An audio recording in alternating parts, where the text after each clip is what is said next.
Forms of equation of line. अब आपकी equations of line की वेरियस फॉर्म्स क्या क्या हो सकती हैं, ठीक है। इक्वेशन ऑफ लाइन किस किस फॉर्म में हो सकती है।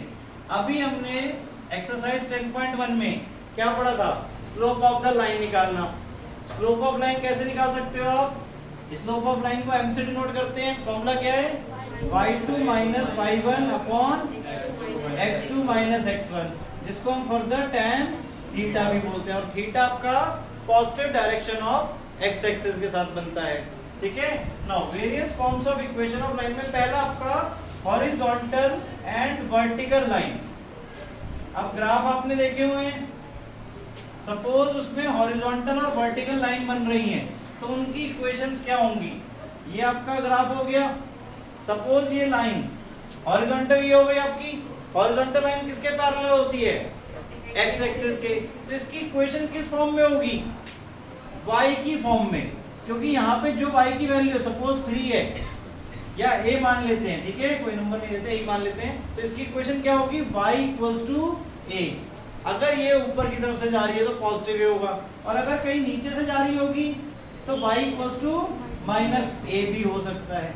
तो हॉरिजॉन्टल लाइन की इक्वेशन किस फॉर्म में होगी, y की फॉर्म में, y इक्वल्स टू a या माइनस a हो सकती है।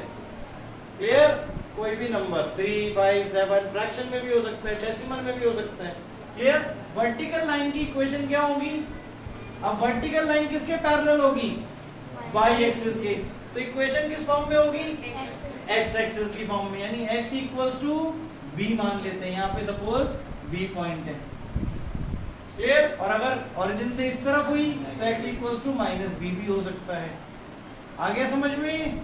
तो जब भी आपकी हॉरिजॉन्टल लाइन और वर्टिकल लाइन, हॉरिजॉन्टल लाइन किसके पैरेलल होगी, x एक्सिस के, इक्वेशन किस फॉर्म में होगी, y इक्वल्स टू की फॉर्म में, x वहां पे नहीं होगा। वर्टिकल लाइन किसके पैरेलल होगी, y एक्सिस की, और इक्वेशन किस में फॉर्म में होगी, x की फॉर्म में। क्लियर। एग्जांपल 6 अब आपको देखो इसके बेसिस पे दिया है कि एक इक्वेशंस आपको बतानी है लाइन की, पैरेलल है एक्सिस के, और पास कहां से हो रही है, -2,3। तो -2,3 अराउंड यहाँ पड़ेगा पॉइंट आपका। अब यहाँ से दो लाइन है, एक वर्टिकल हॉरिजॉन्टल जा रही है और एक वर्टिकल जा रही है। इन दोनों इक्वेशन की लाइन बतानी है। तो इसमें जो किसके x एक्सिस के पैरेलल है, तो उसमें हम y की वैल्यू देखेंगे, क्या है 3। तो इस लाइन की इक्वेशन क्या हो जाएगी, y इक्वल्स टू 3। और जो y एक्सिस के पैरेलल है उसमें x इक्वल्स टू -2 हो जाएगा, जो x की वैल्यू है वहां पे। आया समझ में। तो दोनों लाइंस की इक्वेशन हमें मिल गई, एक जो हॉरिजॉन्टल है और एक वर्टिकल है, दोनों एक्सिस के जो पैरेलल्स हैं। क्लियर हुआ। इक्वेशन ऑफ लाइन हॉरिजॉन्टल और वर्टिकल के लिए कर लो नोट। नाउ सेकेंड फॉर्म आपकी बेटा स्लोप पॉइंट फॉर्म, यानी अगर आपको स्लोप गिवन है और एक पॉइंट गिवन है तो आप इक्वेशन कैसे बनाओगे। स्लोप जैसे हमने बोला किस फॉर्म में होता है, m की फॉर्म में। m इक्वल्स टू हम क्या करते थे, y2 minus y1 upon x2 minus x1।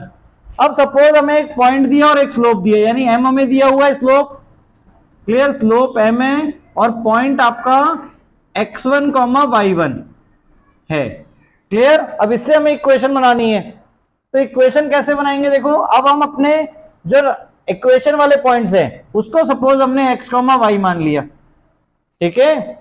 अब इसी को इस फॉर्म में लिख रहे हैं, देखो m equals to y minus y1 upon x minus x1। आया समझ में, यानी y2 और x2 की जगह हमने क्या कर दिया, y और x। क्लियर। तो ये आपका स्लोप पॉइंट फॉर्म से इक्वेशन बन जाएगी। इसमें फर्दर हम x माइनस x1 को इधर शिफ्ट कर देंगे, m into x minus x1 equals to y minus y1। Clear. अब इसके ऊपर एक एग्जांपल देखो, एग्जांपल 7 आपको गिवन है, क्या दिया हुआ है, find the equation of the line through -2,3। -2,3 point हो गया आपके पास, और स्लोप कितना है, स्लोप कितना है उसमें, -4। स्लोप आपका -4 है। तो क्या बन जाएगा देखो, या तो डायरेक्ट इस इक्वेशन में भी आप डाल सकते हो या इसमें भी।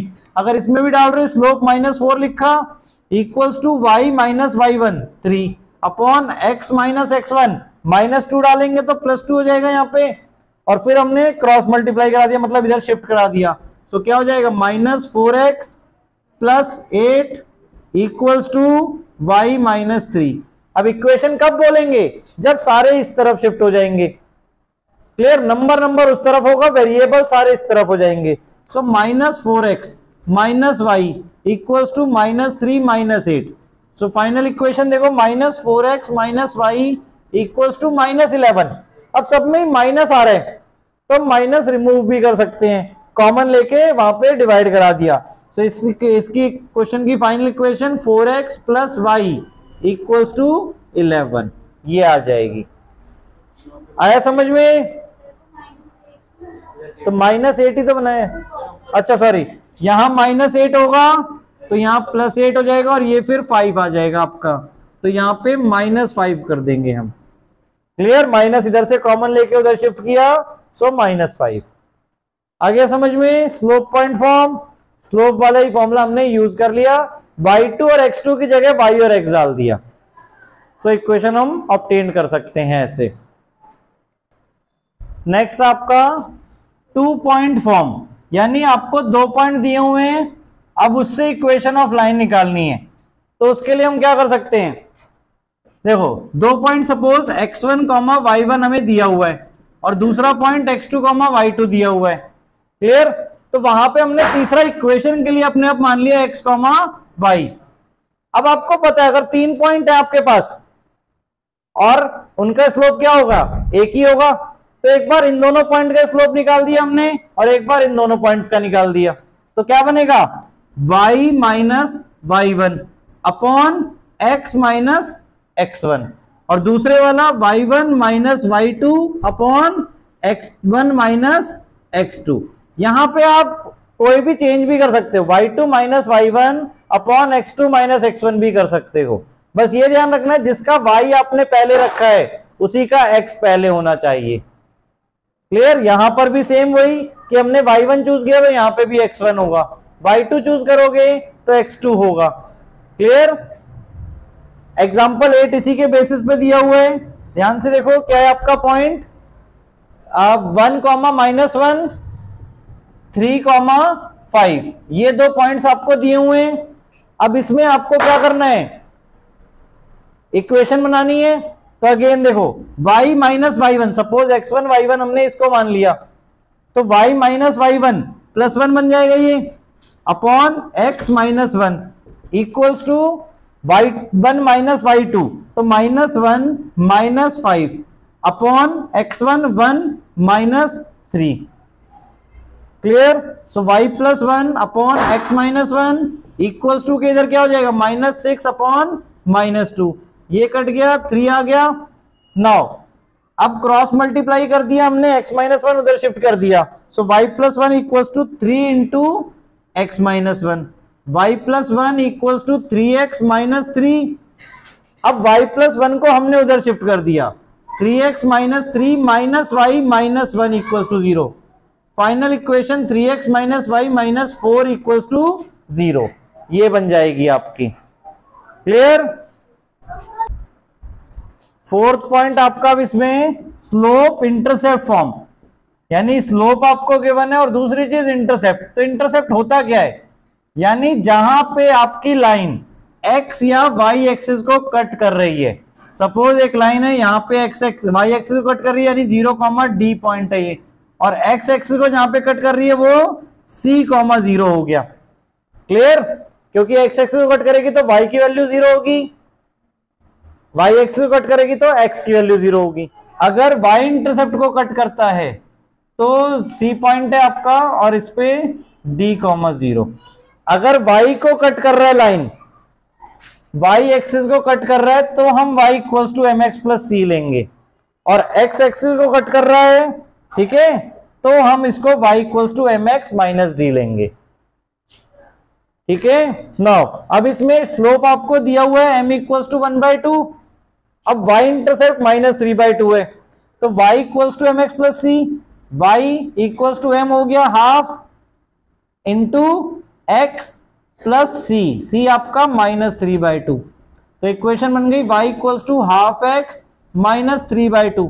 अब 2 एलसीएम लिया जा सकता है और वहां शिफ्ट कर देंगे हम उसको, तो इक्वेशन क्या बन जाएगी फाइनली आपकी 2y equals to x minus 3। और फर्दर हम x और y को भी एक तरफ करके बना सकते हैं, यानी अगर हम y को भी उधर भेज दे तो x minus 2y minus 3 equals to 0। Clear. Second वाले पार्ट में x इंटरसेप्ट 4 है तो ये वाली कंडीशन यूज करेंगे।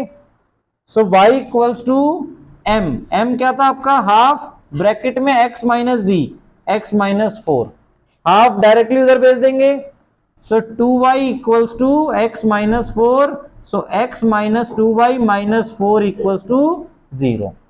ये आ जाएगी आपकी दूसरी कंडीशन में। क्लियर हुआ। इंटरसेप्ट फॉर्म अगर x को y एक्सिस को 0, c पे कट कर रही है तो equation y equals to mx plus c होगी। x एक्सिस को d, 0 पे कट कर रही है तो equation y equals to m x minus d. m क्या है वहां पे slope of the line. Now fifth अब आपकी इंटरसेप्ट फॉर्म। सपोज कोई लाइन x एक्सिस और y एक्सिस को अलग अलग पॉइंट्स पे इंटरसेक्ट कर रही है। अब यहां पे देखो लास्ट वाली से ये डिफरेंट कैसे है, वहां पे स्लोप इंटरसेप्ट था, मतलब स्लोप दिया होगा और एक x एक्सिस या y एक्सिस जहां पे इंटरसेक्ट हो रहा है वो पॉइंट दिया होगा। अब स्लोप इंटरसेप्ट फॉर्म में वो था आपका, अब ये सिर्फ इंटरसेप्ट फॉर्म है, यानी आपको दोनों एक्सिस को वो कहां पे कट कर रही हैं वो पॉइंट आपको दिया होगा। सपोज c, 0 ये पॉइंट हो गया और ये पॉइंट हो गया 0, d। क्लियर। या a और b भी ले सकते हैं, कोई भी पॉइंट हम ले लें। क्लियर। 0 a, 0 ये 0, b ये पॉइंट हो गया। अब हमें इसकी इक्वेशन बतानी है, तो जहां जहां पे x और y को इंटरसेप्ट कर रही है वो पॉइंट क्या क्या होगा a और b, तो आपको उसको x एक्सिस और y एक्सिस के नीचे लिख देना है। x upon a plus y upon b equals to 1। ये आपकी इक्वेशन हो जाएगी। आया समझ में। यानी जहां पे x एक्सिस को इंटरसेक्ट कर रही है, जहां पे y एक्सिस को इंटरसेक्ट कर रही है वो पॉइंट्स उसके नीचे लिख के इक्वल्स टू 1। अब एग्जांपल देखो इसके बेसिस पे कौन सा 10th वाला दिया हुआ है।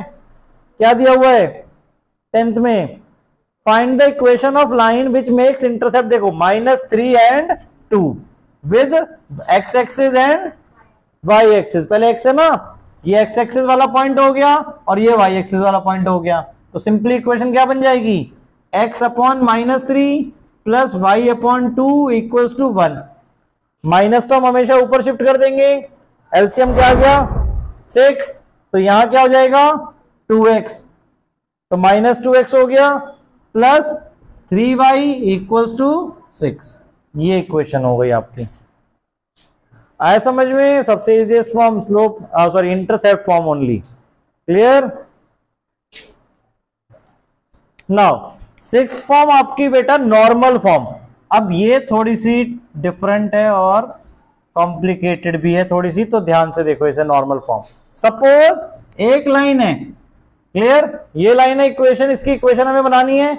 अब इसका जो ओरिजिन से परपेंडिकुलर डिस्टेंस है वो p है, ओरिजिन से जो डिस्टेंस है परपेंडिकुलरली वो p है, और जो एंगल बन रहा है इस परपेंडिकुलर लाइन का वो ओमेगा बन रहा है, जो एंगल बन रहा है वो ओमेगा।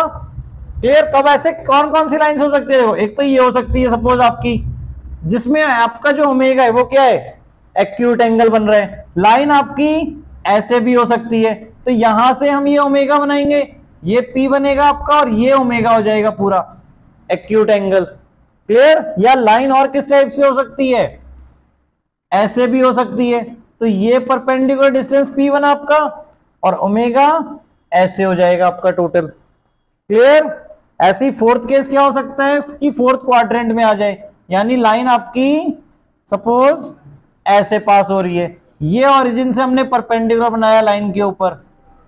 क्लियर। और एंगल आपका यहां से ये पूरा ओमेगा यानी मोर देन 270 डिग्री हो गया। क्लियर। तो ओमेगा की वैल्यू कुछ भी हो सकती है, एक्यूट एंगल में भी, ऑब्ट्यूस में भी, more than 180, more than 270। Clear. तो 4 कंडीशन इसमें पॉसिबल है हमारे पास ओमेगा की वैल्यू के ऊपर। नाउ अब फॉर्म क्या है आपकी, फॉर्म आपकी याद रखनी है x cos omega plus y sin omega equals to p। क्या है आपकी नॉर्मल फॉर्म बेटा, x cos omega plus y sin omega equals to p। Direct equation है, p की वैल्यू आपको पता होगी, ओमेगा की वैल्यू पता होगी। cos ओमेगा और sin ओमेगा आपको 0 से लेके 360 के बीच में निकालना आता है, क्लियर, जो हमने ट्रिग्नोमेट्री चैप्टर में पढ़ा था। तो उसके बेसिस पर इसकी वैल्यू जब पॉजिटिव नेगेटिव होगी वो अकॉर्डिंगली इसके साइन आ जाएंगे, क्लियर। अब इसके बेसिस पर आपको एग्जांपल 11 दिया हुआ है, ध्यान से देखो। एग्जांपल 11 में अब आपको क्या दिया हुआ है, find the equation of line whose perpendicular distance from origin is 4 units। Clear, perpendicular distance कितना है 4 यूनिट्स और ओमेगा कितना दिया हुआ है 15 डिग्री। क्लियर, एंगल जो पॉजिटिव डायरेक्शन के साथ बना रहा है एक्स एक्सिस में दैट इज 15 डिग्री। अब यहां पर हमें इक्वेशन बनानी है, तो इक्वेशन बनाने के लिए पहले cos 15 और sin 15 की वैल्यू चाहिए होगी। cos 15 की वैल्यू कैसे निकाल सकते हैं हम, cos 45 माइनस 30 करके। तो cos x माइनस वाई वाली आइडेंटिटी क्या थी, cos x cos y minus sin x sin y। तो क्या आ जाएगा cos 45 यानी कि 1/√2 इंटू cos 30, cos 30 क्या होता है √3/2 माइनस sin 45 1/√2 और sin 30 1/2। तो ये आ जाएगा आपका √3 माइनस 1/2√2। इसी तरह अगर आप sin 15 निकालोगे तो वो प्लस में आ जाएगा √3 + 1/2√2। यहां तक समझ में आया, सॉरी यहां पे प्लस होता है, ये प्लस में आएगा और ये वाला माइनस में आएगा आपका। cos x minus y cos x cos y plus sin x sin y। cos में माइनस में प्लस हो जाता है, sin में प्लस रहता है। तो cos 15 की वैल्यू ये और sin 15 की वैल्यू ये। अब हमें क्या थी equation, x cos omega. So x bracket में cos ओमेगा की value √3 + 1/2√2 plus y sin omega की value √3 minus 1/2√2 equals to p हमारा 4। ये बन गई, क्लियर। नाउ अब इसमें क्या, जो अपॉन डिनोमिनेटर एलसीएम ले लेंगे और उधर शिफ्ट कर देंगे। तो फाइनल इक्वेशन हमारी √3 + 1 आगे कर दिया into x plus √3 minus 1 into y और जो 2√2 डिनोमिनेटर आया इन दोनों का कॉमन उसको उधर शिफ्ट कर दिया तो क्या हो जाएगा 8√2। तो ये हमारी फाइनल इक्वेशन बनेगी इसकी। आया समझ में नॉर्मल फॉर्म।